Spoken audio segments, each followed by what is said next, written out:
Hi எல்லாருக்கும் வணக்கம். இன்றைக்கி நம்ம என்ன வீடியோ பார்க்க போகிறோன்னா, ஹஸ்பண்ட் சீக்கிரமாக வேலையிலேருந்து வந்ததுனால அவங்க இன்றைக்கி எங்களுக்கு சாம்பார் வச்சு தரேன்னு சொல்லியிருக்காங்க. எப்படி சாம்பார் வைக்கிறாங்கன்னு பார்க்கலாம். காய்கறியெல்லாம் அரிஞ்சிட்டியா? ஆமாம், எல்லா காய்கறியும் அரிஞ்சாச்சு. இப்போ சாம்பார் வைக்கிறதுக்கு ரெடி ஆகிடுச்சு. தங்கப்பிள்ளா, சாம்பார் வைக்க போகலாமாப்பா? அந்த மூடையை கொடு, அந்த மூடையை கொடு. எல்லாத்தையும் சாப்பிட போடுவா. வா, நம்ம சாம்பார் வைக்க போகலாம். வா. No no no no no. இது வந்து பார்த்தீங்கன்னா வச்சுங்க, இது எங்கள் அம்மாவோட கொடுத்த புளி. இது அந்த புளி, அதில் இருக்கிற புளி, கருப்புளி அம்மாவோட கொடுத்த புளி தான். ஒன்று பார்த்தீங்கன்னு வச்சுங்க, கீழே பார்த்தீங்கன்னா அப்படின்னு சொல்லி நடக்குதுங்க. கேஸ் பிள்ளைங்க புளி போட்டாச்சு. புளி வந்து இவ்வளோதான் போடணுமா? ஆமாம், இவ்வளோ புளி போதும். இன்னும் கொஞ்சம் ஒன்று போடலாம்.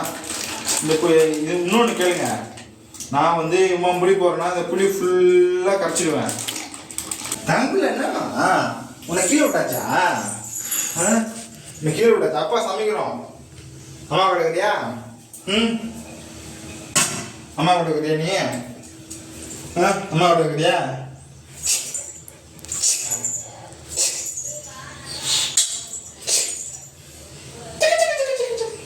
சரி வா, இப்போ நான் சமைக்க போகிறேன். அவளோட வாக்கரில் போட்டாச்சு. எங்க சமைக்க விட மாட்டேன். அவ்வளோதான், ஆடு பற்ற வச்சாச்சு. வானல் வந்து இப்போ ஒருத்தர் சாம்பார் வைக்கிறது எப்படின்னு கற்றுக்க போகிறாரு. ஆமாம், அதுமாரி நான் வைக்கிறது கொஞ்சம் நல்லா இருந்தால் இதுக்கான எப்படி பாருங்க, எல்லாரும் இதை பார்த்து தெரிஞ்சுக்கங்க. நல்லா இருக்கு பாருங்க, அதுக்கப்புறம் தெரிஞ்சுக்கிட்ட பார்த்துக்கலாம். நம்ம எண்ணெய் ஊற்றியாச்சு. எண்ணெய் ஊற்றி ஒரு சில பல ஐட்டம்லாம் வந்து ஃபஸ்ட்டே சாம்பார் வைக்கிறதுக்கு வந்து ஃபஸ்ட்டே வந்து நான் எடுத்துப்பேன். ஐ மீன் வந்து வதக்கி எடுத்துப்பேன். சாம்பார் எதை வந்து வதக்கி எடுத்துக்கிட்டா, அந்த வெண்டைக்காய் வந்து வச்சுங்க, இந்த குழகுழப்பு தன்மை இருக்கும். அந்த குழகுழப்பு தன்மை போகிறதுக்காக வெண்டைக்காய் வந்து நான் வதக்கி எடுத்துப்பேன். அது வதக்கி எடுத்துனா தான் அது பண்ணி பாருங்க ஃப்ரெண்ட்ஸ். வெண்டைக்காய் வந்து சூப்பராக இருக்கும், சாம்பாருக்கு வந்து அருமையாக இருக்கும் போட்டால். எல்லாத்தையும் வதக்கி எடுத்துகிட்டு வந்த வெண்டைக்காய் வந்துட்டு கூட கத்திரிக்காயும் போட்டு வதக்கிட்டுனா வதக்கி ஒரு சும்மா தட்டில் சின்ன தட்டில் வச்சுக்கோங்க. வச்சுட்டு பிறகு என்ன சாம்பார் ரொம்ப அருமையாக இருக்கும். இதில் ஒரு மாங்காய் பீஸ் காணா, யார் செஞ்சாங்க தெரியல.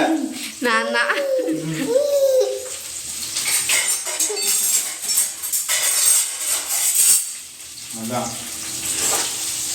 ஃபுல்லாக அந்த வெண்டைக்காய் ஃபுல்லாக வதங்கிட்டோன்னே எங்கள் வீட்டில் வேறு பயமாக இதில் தீ அதிகமாக வரமாட்டேங்க ஃப்ரெண்ட்ஸ். அதனால் நம்ம வேறு இடத்துக்கு மாற்றிட்டோம். அது சின்ன அடுப்பு, அதனால் வேறு இடத்துக்கு மாற்றி வச்சு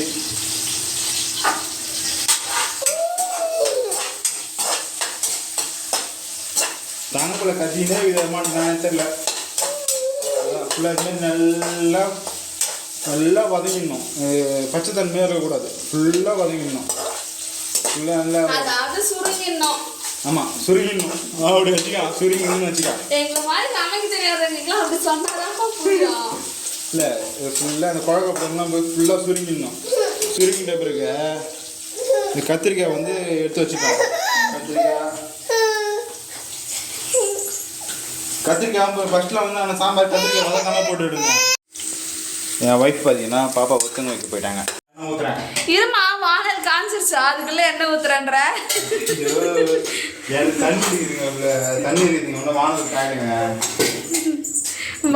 இந்த டிஸ்டர்ப் பண்ணாலே இப்படி தான் பண்ணுவேன் நான். யாசி பிள்ளை நீ பாய அப்படியே. சரி சரி சரி, நான் தூக்க முடியாது உன்னப்பா. சரி சரி சரி. என்னம்மா ஒரே வேர்வை போல, ட்ரெஸ்ஸே நனைஞ்சிருச்சு. அவ தெரியுதா டெய்லி நாங்கள் எப்படி இது பண்ணுறோன்னு? ஆமாம், நான் அப்படியே சமைச்சதே கிடையாது பழகு. கத்திரிக்காயும் வெண்டைக்காயும் வதக்கி தனியாக வச்சாச்சு. இப்போ வந்து பார்த்தீங்கன்னா சாம்பார் வச்சு ரெடி ஆகிட்டேன். எல்லாத்தையும் ரெடி பண்ணி வச்சுக்கிட்டு சாம்பார் வச்சு ரெடி ஆகிடுச்சு. ஒரு சாம்பார் வைக்கிறதுக்கு ஃபுல்லாக கவுண்டர் டாப் ஃபுல்லாக என்ன வச்சுருக்காங்கன்னு பாருங்கள். சிம்பிள் தாங்க, இது பார்க்கறது தான் பெருசாக தெரியும். ரொம்ப சிம்பிள் தான் இது. அதுதான் எண்ணெய் ஊற்றியாச்சு. எண்ணெய் ஊற்றிட்டு லைட்டாக கடுகு, சிம்பிளாக அந்த ஜீரகம் அதெல்லாம் போட தரல, நம்ம சிம்பிளாக வைக்கிறது கடுகு இதான். கடுகு,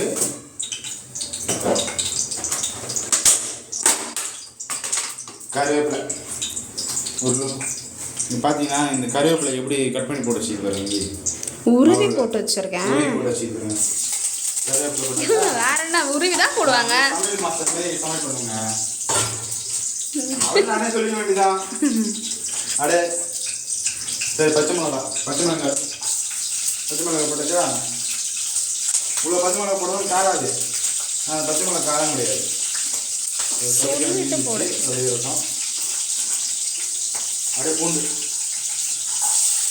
ஏன் பூண்டு விளக்க போகிறேன்னா பூண்டு வந்து பூண்டு போடுறதா குழம்பு டேஸ்ட் கொடுக்கும் அதிகமாக. அதை லைட்டாக வெடிச்சிட்டு வருதுன்னா அப்படியே வெங்காயத்தை போட்டுற வேண்டியதான். லைட்டாக வெடிக்க ஆரம்பிச்சுட்டா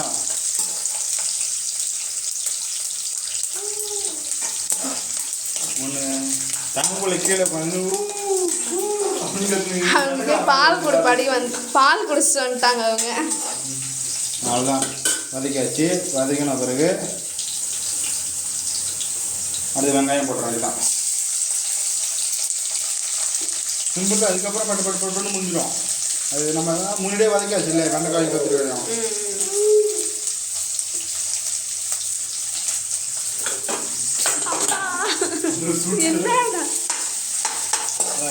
வெங்காயம் ஃபுல்லாக நாம தெரியும் எல்லாருக்கும் வதக்கிறது.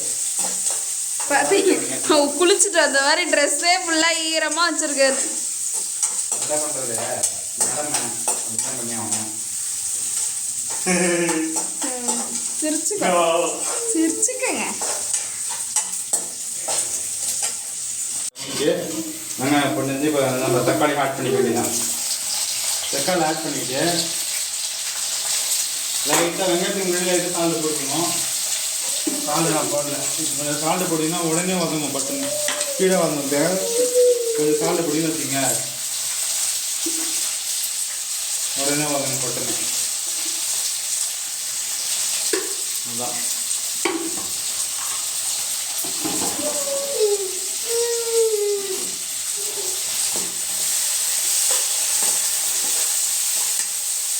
இப்போ தான் தக்காளி ஃபுல்லாக வதங்க அளவுக்கு வதங்கணும்.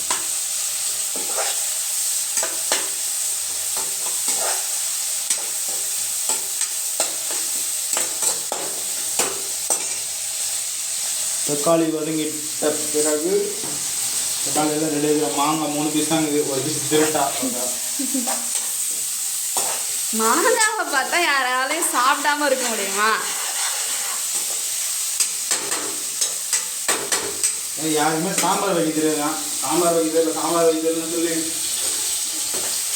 இன்னைக்கு சொல்லி கொடுத்துட்டேன். இதுக்கப்புறம் வந்து சாம்பார் வைக்கணும். ஆமாம், எனக்கு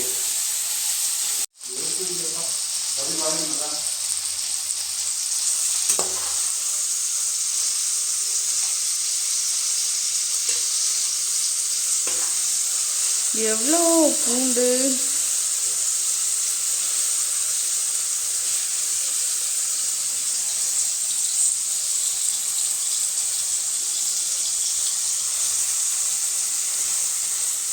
என்ன பண்ணுறேங்க? இது ஃபுல்லாக தக்காளி ஃபுல்லாக வந்துச்சு. இன்னும்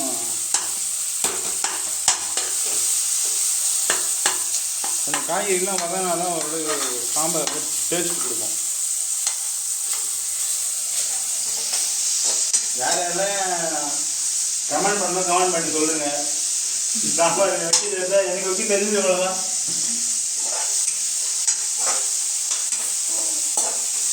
அவங்க யாரெல்லாம் எப்படி இருக்காங்கன்னு நமக்கு தெரியாது.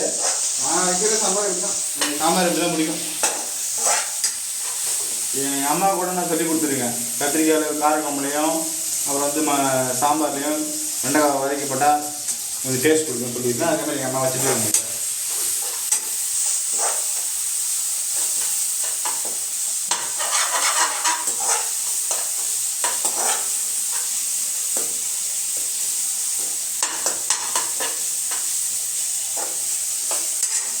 அவ்வளோதான். பார்த்தீங்கன்னா சாம்பார் ரெடி ஆயிடுச்சு. சாம்பார் கத்திரிக்காய் ஆல்ரெடி வதக்காச்சு, வெண்டைக்காயும் கத்திரிக்காயும் வதக்காச்சு. அப்படியே கூட ஆட் பண்ணிக்க வேண்டியதான். கூட ஆட் பண்ணிட்டு லைட்டாக முடிஞ்சா கலைக்க வேண்டாம். இப்போ பார்த்தீங்கன்னா அந்த ஃபுல்லாக வந்து நேரம் ஆயிடுச்சா, அது வேணால் பயிர் ஊற்றிக்க வேண்டாம். பயிர் ஊற்றலாம், முருங்கை வதக்கோட முருங்கை போடலாம், ஒன்றா ஆகாது. முருங்கை போட்டு அதை லைட்டாக வதக்க வேண்டியதான். இது சிம்பிள். அதை எடுத்து மொத்தமாக போட்டு அதை எழுத போட்டு மொத்தமாக போட்டோம்னா அதில் சாம்பார் எடுத்துரும். மாங்காய் வச்சு இதை போட்டுக்க வேண்டியதான். மாங்காய் வந்து கரெக்டாக போடலாம். இப்போ போட்டால் அந்த கூழாகிடும் மாங்காய். அதனால் கரெக்டாக கொதிக்கணும் கூட லைட்டாக போடலாம்.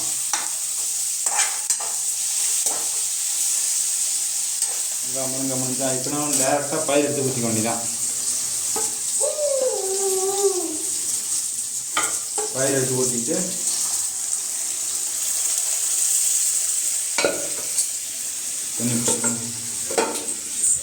தண்ணி வேணுதான். அவர் பார்த்தீங்கன்னு வச்சுக்கோங்க, காய்கறி இது ஓரளவுக்கு தண்ணியாக ஊற்றி இப்போ கொஞ்சம் புளி கொஞ்சம் ஊற்ற போகிறாங்களா, அதனால் கொஞ்சம் சாம்பார் கரெக்டாக வந்துடும். பார்த்தீங்கன்னா சிம்மில் வச்சுக்க வேண்டியதான். சிம்மில் வச்சுக்கிட்டு மிளகாத்தூள் பார்த்தீங்கன்னு வச்சுக்கோங்க, இது வீட்டிலே அரைச்சிடு. நான் அரைச்சிட்டு வந்தேன். இது நான் அரைச்ச மிளகாத்தூள். என் ஒய்ஃப் அரைக்கல, நான் அரைச்சிட்டு வந்தது. அது அரைக்க தெரியாது மிளகாத்தூள். யார் உனக்கு சொல்லி கொடுத்தது அரைக்கிறதுக்கு? இது வந்து சொல்லிலாம் கொடுக்கல. மிளகாத்தூள் பார்த்தீங்கன்னா நான் அரைச்சிது. இது வந்து எங்கள் அம்மா சொல்லுது. எங்கள் அம்மா ஃபோன் பண்ணி எவ்வளோ மிளகாத்தூள் போடணும், சரி எவ்வளோ மிளகா போடணும், எவ்வளோ மல்லி போடணும், இதெல்லாம் எங்கள் அம்மா சொன்னாங்க. இதை வச்சு நான் அரைச்சிருக்கேன். சிம்மில் வச்சுருக்கேன். ஆனால் ஒன்றும் ஆகாது. சும்மா ஒரு கரண்டி, கம்மியாக போடணும், டேஸ்ட் இருக்காது. ஒரு 1.5 கரண்டி அவ்வளோதான் போட்டுட்டு. ஏன்னா நம்ம மிளகாத்தூளுக்குள்ளே போனால் அது காரம் கிடையாது. மல்லி அதிகமாக போட்டதுனால காரம் கிடையாது. காரம் போட்டு புளி வந்து நம்ம புளி கரைச்சல் வச்சுருந்தோம்ல, இந்த புளி கரைச்சலையும் எடுத்து லைட்டாக மிக்ஸ் பண்ணி விட்ற வேண்டியதான். மிக்ஸ் பண்ணால் சாம்பாருக்கு ஃபுல்லாக மிக்ஸ் ஆகிடும்.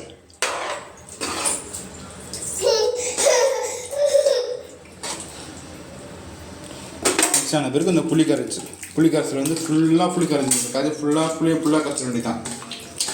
புளிச்சாலும் பரவாயில்ல, ஏன்னா மாங்காய் போடுறோம். டேஸ்ட் வந்து கரெக்டாக இருக்கும்.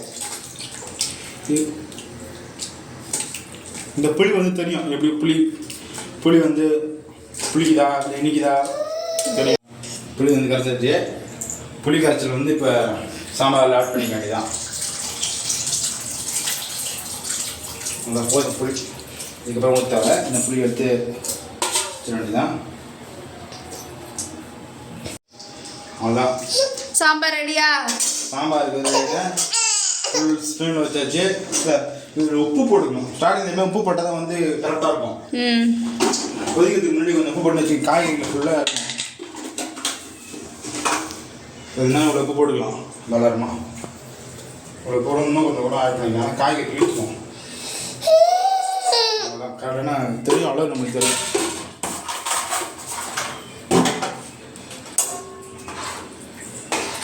இப்போ கொதிக்கணுமா? கொதிக்கிறதுக்கு முன்னாடி வந்து டேஸ்ட் பண்ணி பார்க்கலாம் எப்படி இருக்குதுன்னு. டேஸ்ட் பண்ணோம்னா வந்து